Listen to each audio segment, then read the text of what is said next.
And welcome back to the newsroom. Your money, your unemployment questions. Sharon Moffett-Massey with the State Unemployment Agency taking your questions.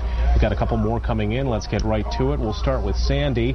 She writes, why is it if you receive unemployment but for some reason a mistake was made and you were not supposed to receive it, how do you expect them to pay back the money when they have no job?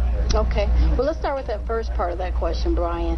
When you receive benefits and it's deemed later that it was an error or possibly you're no longer considered eligible or qualified, right, so their overpayment exists. Well, first you have to keep in mind that the employer account was charged for those benefits, and thus the agency would have to credit that employer back. So one misnomer out there is that unemployed workers feel they pay the unemployment, they pay into it. They do not. It's the employer. The company, yep. The employer pays the unemployment tax, so thus we would have to credit their account back because the benefits were erroneously paid. However, if you find yourself in a situation where an overpayment is due and you're not employed, can't pay it back, I would suggest you write into the agency, make sure you have your name, social security number on there, possibly a copy of the decision that you received, in requesting a hardship waiver or waiver of the overpayment. Then they will contact you. We will contact you, ask you information. If it's deemed that it is considered a financial hardship, then it could potentially be waived.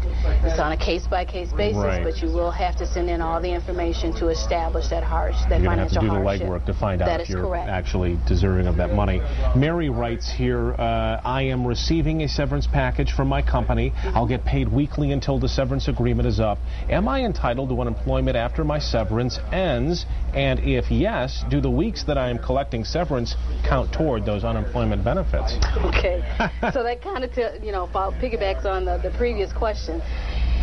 In a situation like this, it is kind of a case-by-case basis. We, as an agency, need to know if that severance package was allocated. You're aware of it, the company or the employer is aware that it is allocated. If it is allocated, all parties are in agreement. You're not entitled to unemployment while that severance is being paid out to the allocated weeks.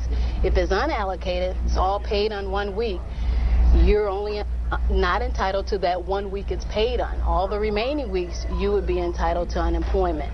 So we would need information from that individual as well as the employer to determine if it's allocated or not. Don't mean to cut you off. We've got to wrap up. 24 Hour News 8 at 6 is next.